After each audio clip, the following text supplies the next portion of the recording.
Hello, welcome to SST entertainment. Students, पिछले video में मैंने आपको 3 क्वेश्चंस पूछे थे, उन्हीं के आंसर बताती हुई मैं इस वीडियो को स्टार्ट करते हैं। हमारा टॉपिक चल रहा था how is federalism practised in India. तो देखिए 3 क्वेश्चंस थे। फर्स्ट क्वेश्चन था, has your village town city remained under the same state since independence? If not, what was the name of the earlier state?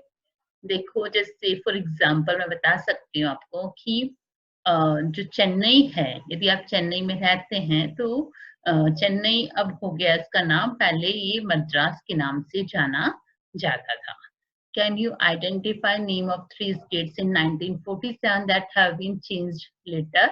हाँ, बिल्कुल ऐसे काफी ऐसे states थे, जैसे 3 पूछे हैं तो मैं बता देती हूँ आपको कि ये हैदराबाद, ये पूरा हैदराबाद ही जाना जाता था, लेकिन अब उसको आंध्र प्रदेश कर दिया गया है और हैदराबाद उसको एज ए कैपिटल सिटी के रूप में दे दिया गया है नाम। और मैसूर, जो पूरा ये मैसूर ही पार्ट था, लेकिन अब इसको कर्नाटका कह दिया गया है और मैसूर उसका पार्ट है। इसी तरह से मद्रास के नाम से ही पूरा एरिया जाना जाता था, लेकिन अब इसे तमिलनाडु कह दिया गया है और इसकी कैपिटल मद्रास है, लेकिन अब इसको चेंज करके चेन्नई कह दिया गया है। ठीक है, ठीक है। अब नेक्स्ट हमारा जो सेकंड, हमने अपने फेडरलिज्म को सक्सेस करने के लिए जो सेकंड टेस्ट कौन सा दिया था, वो था लैंग्वेज पॉलिसी। और second test for Indian federation is the language policy. हमारा जो सेकंड टेस्ट था इंडियन फेडरेशन का, वो लैंग्वेज पॉलिसी था।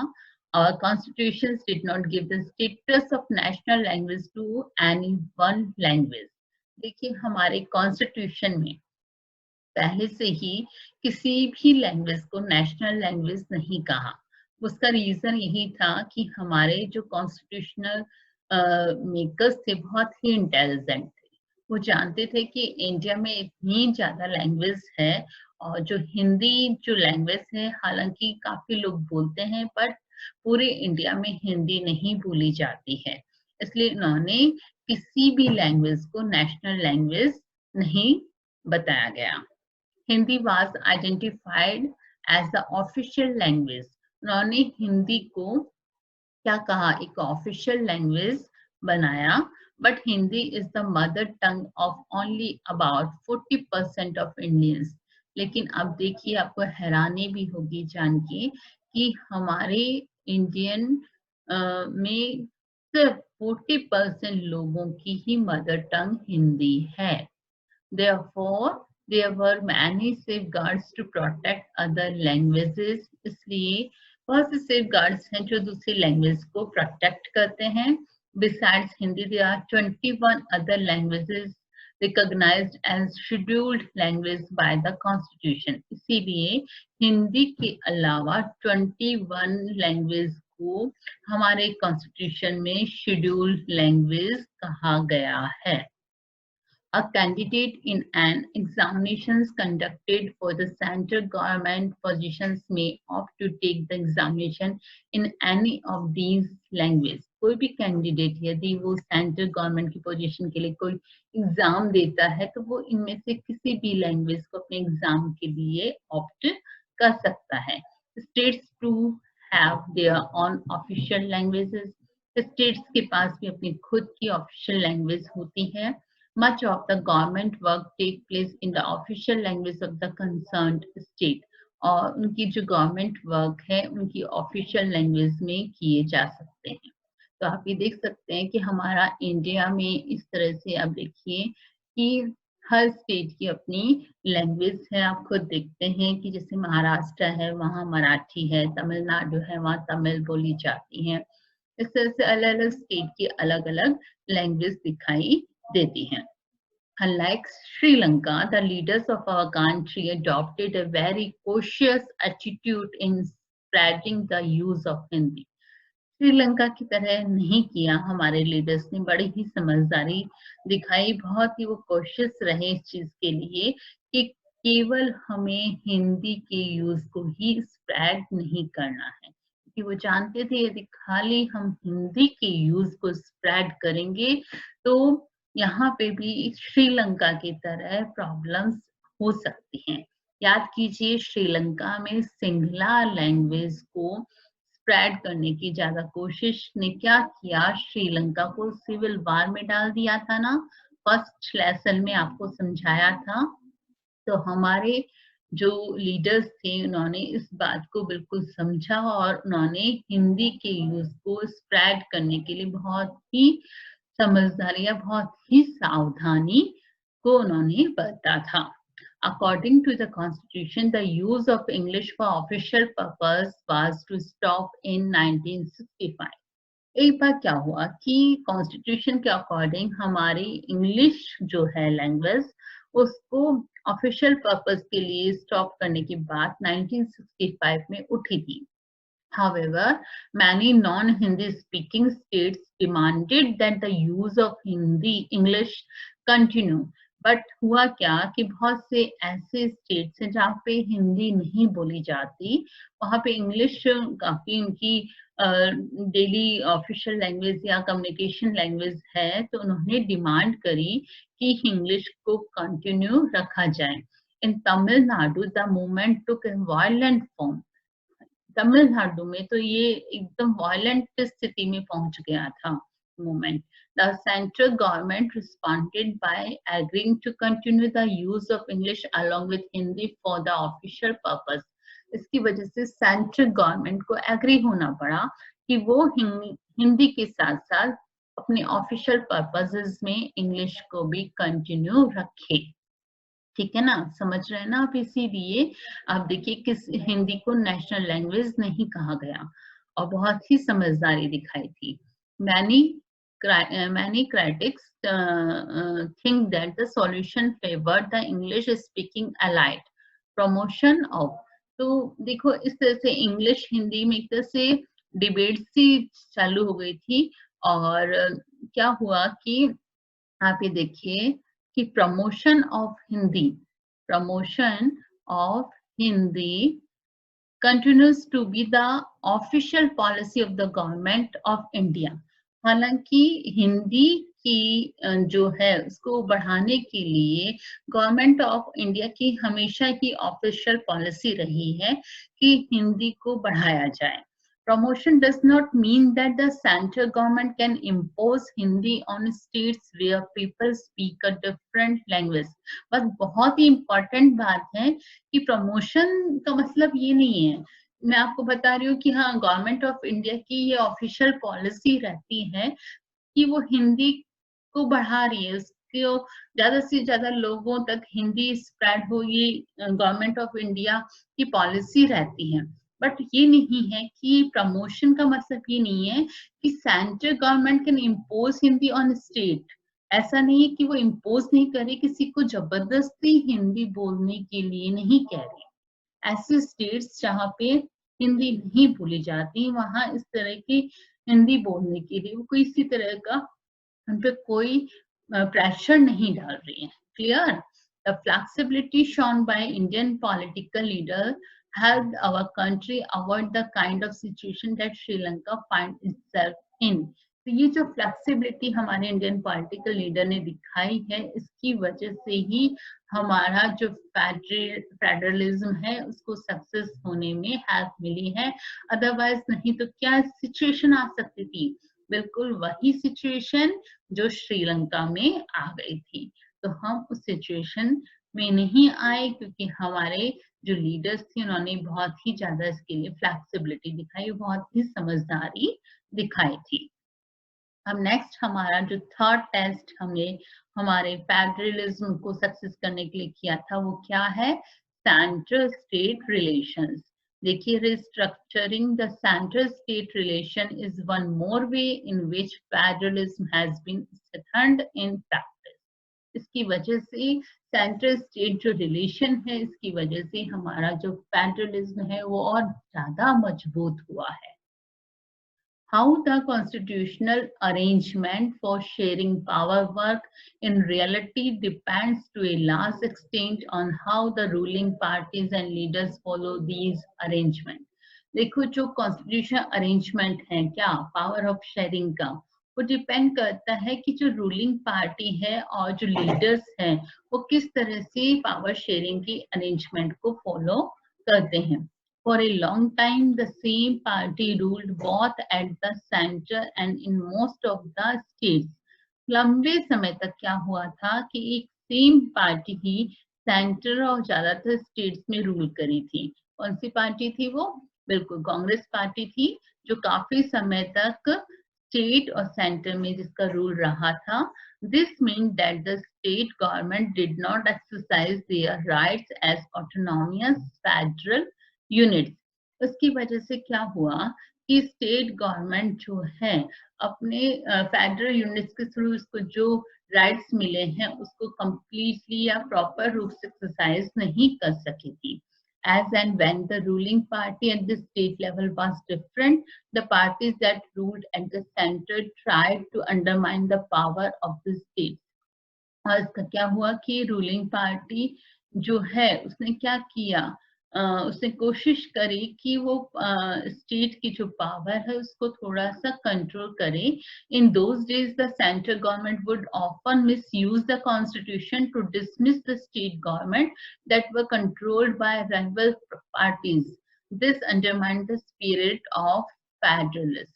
और उसकी वजह से कई बार सेंट्रल गवर्नमेंट ने क्या किया, मिसयूज किया और स्टेट गवर्नमेंट को डिसमिस किया और इस तरह से उसने फेडरलिज्म की स्पिरिट को चोट पहुंचाने की कोशिश भी की थी। ठीक है, all this in all this changed significantly after 1990. This period saw the rise of regional political parties in many states of the country.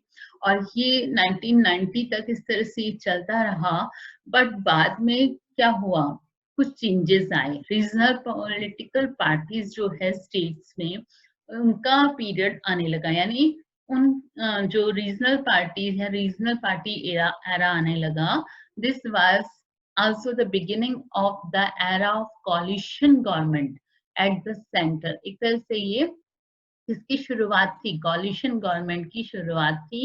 coalition government का मतलब ये होता है कि जब किसी एक पार्टी को नहीं मिलती है मेजोरिटी तो कई पार्टी मिलकर के गवर्नमेंट को बनाती हैं। तो ऐसा ही हुआ कि जब रीजनल पॉलिटिकल पार्टी है वो सॉलिड होने लगी तो 1990 के बाद ऐसी सिचुएशन आई कि किसी पार्टी को जब सेंटर के इलेक्शंस हो रहे थे तो उसमें उनको मेजोरिटी नहीं मिली और उस समय कुछ पार्टियों ने मिलकर के गवर्नमेंट बनाने का काम किया जिसे कोलिशन गवर्नमेंट कहा गया।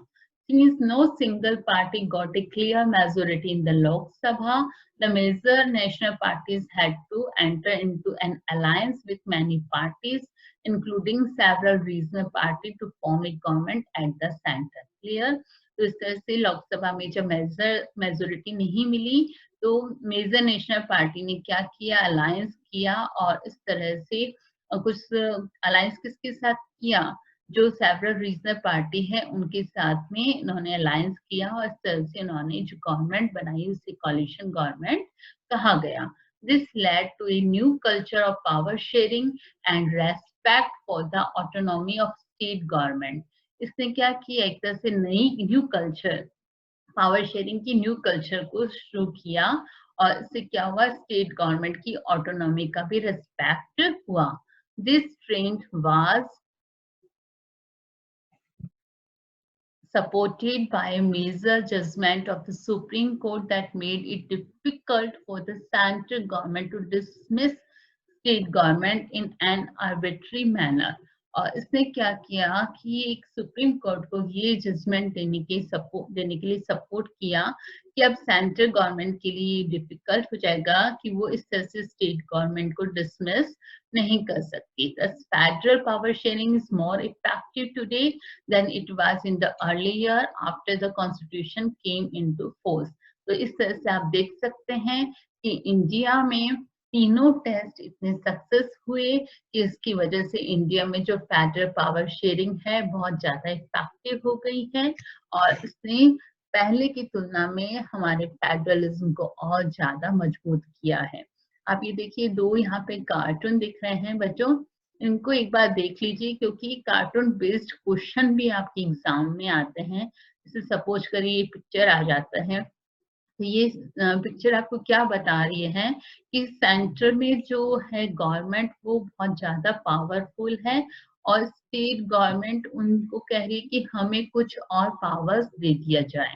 ठीक है, और नेक्स्ट जो है उसमें देखिए कॉलिशन गवर्नमेंट दिख रही है कि इट मीन्स किसी एक पार्टी को मेजोरिटी नहीं मिली है और बहुत सी पार्टी ने अलायंस करके कॉलिशन गवर्नमेंट बनाई है, और ये जो कॉलिशन गवर्नमेंट बनाने के बाद जो पीएम बने हैं उनको सभी पार्टीज को सेटिस्फाइड करने का काम करना पड़ता है। ठीक है, तो ये आपका टॉपिक कंप्लीट होता है और हैंड रिटन नोट से थोड़ा सा रिवाइज करा देती हूँ। Let's see how is federalism practised. तो देखिए मैंने बताया था कि 3 तरह के टेस्ट इंडिया ने दिए थे, linguistic states, language policy, central state relationship, और उनके थ्रू इंडिया ने क्या किया, फेडरलिज्म को प्रैक्टिस किया और सक्सेस प्राप्त की थी। तो देखिए फेडरलिज्म और सक्सेस ऑफ फेडरलिज्म ये दोनों ही क्या हैं, both are two aspect.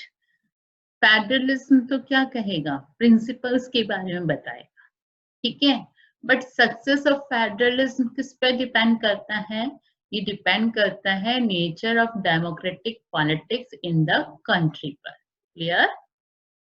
Next, आपका क्वेश्चन तभी कंप्लीट होगा बच्चों जब फेडरलिज्म की प्रैक्टिस के लिए तीनों लिंग्विस्टिक स्टेट्स, लैंग्वेज पॉलिसी और सेंट्रल स्टेट रिलेशनशिप तीनों के बारे में ही बताएंगे। इसीलिए जो पिछले वीडियो में मैंने हैंड रिटन नोट्स नहीं दिए, यहीं पे उसको कंबाइंड दे रही हूँ। तो लिंग्विस्टिक स्टेट में देखिए, evolution of states over a period of time 1947 से 2019 तक ये चल रहा है। States were created not on the basis of language, but to recognize differences based on culture, ethnicity और geography. केवल लैंग्वेज पे ही क्रिएट नहीं हुए हैं, कल्चर, एथनिसिटी और ज्योग्राफी पे भी स्टेट्स को क्रिएट किया गया है, जैसे कि आपका नागालैंड, मिजोरम वगैरह है। Some national leaders feared that it would lead to the disintegration of the country. जब लिंग्विस्टिक स्टेट किया गया था फ्रीडम के बाद, तो उसके बाद कुछ नेशनल लीडर्स को फियर हुआ कि कहीं इससे कंट्री का डिसइंटीग्रेशन नहीं हो जाए, क्योंकि ऐसा करने के बाद तो क्या हुआ, काफी ज्यादा डिमांड बढ़ गई थी। बताया था ना, आपको याद आ रहा है।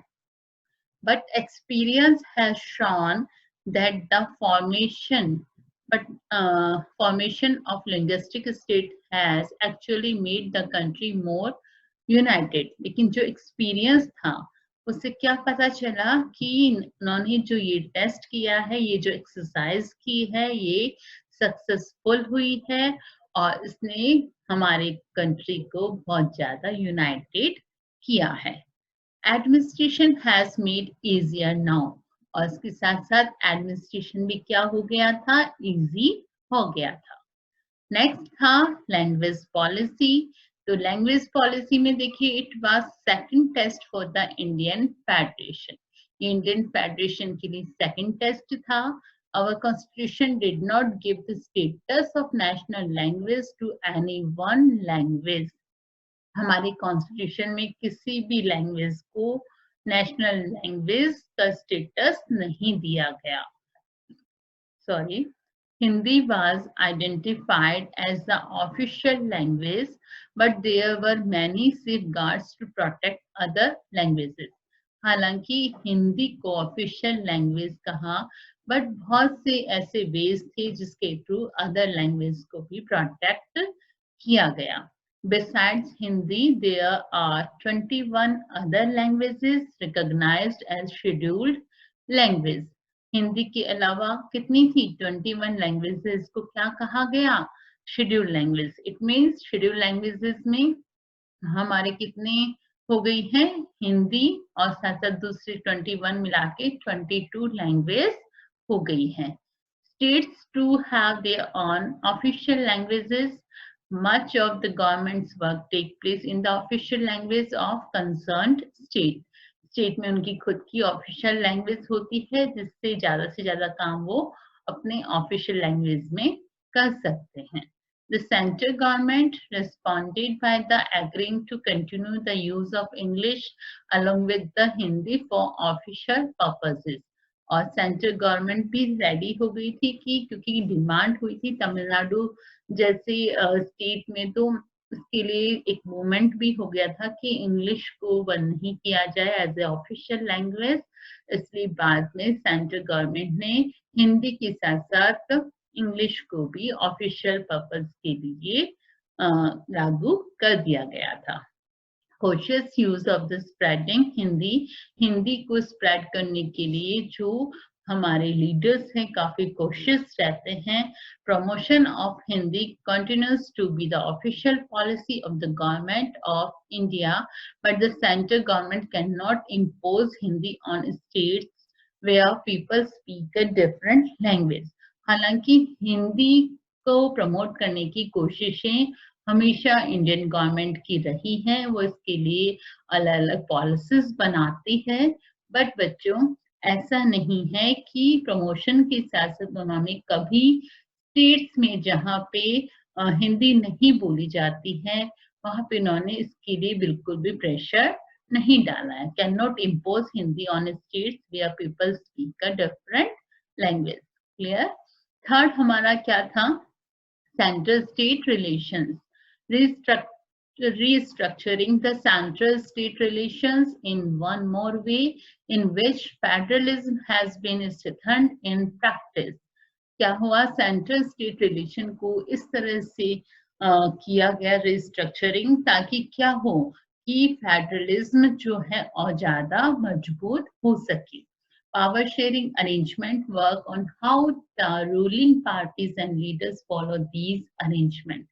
पावर शेयरिंग अरेंजमेंट किस पे वर्क करता है कि जो रूलिंग पार्टी और लीडर्स हैं इस अरेंजमेंट को किस तरह से फॉलो करते हैं. जनरली जब वन पार्टी डोमिनेंट था तो उन्होंने क्या किया? फेडरलिज्म को नेग्लेक्ट किया, उन्होंने फेडरलिज्म पे ध्यान नहीं दिया था. This mean that the state government did not exercise their right as autonomous federal units. Regional party जब पावर में आने लगी थी तो उससे फिर कौन सी गवर्नमेंट बनी थी? कॉलिशन गवर्नमेंट बनी थी.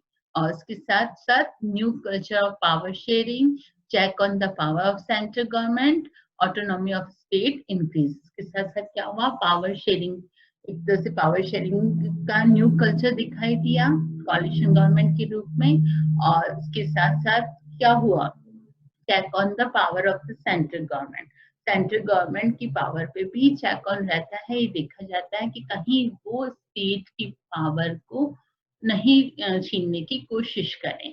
ऑटोनॉमी ऑफ स्टेट इंक्रीज, और साथ साथ स्टेट की ऑटोनॉमी भी इंक्रीज हुई. इस तरह से हमारे इंडिया में सक्सेसफुल ढंग से डेमोक्रेसी के नेचर की वजह से फेडरलिज्म को प्रैक्टिस किया गया.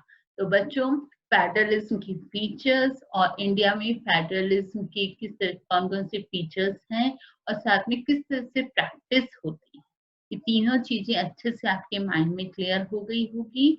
मेरे वीडियोस की एक दो बार देखिए और बहुत अच्छे से समझ में आ जाएगा. और लाइक करिए, सब्सक्राइब करिए, शेयर करिए. ठीक है. डिस्क्रिप्शन बॉक्स में आपको मेरा जो हैंड रिटन नोट्स हैं वो मिल जाएंगे, उससे मेंटेन करिए. ठीक है बच्चों. फिर नेक्स्ट पार्ट लेके हम फेडरलिज्म को कंप्लीट करने की कोशिश करेंगे. ठीक है. बाय.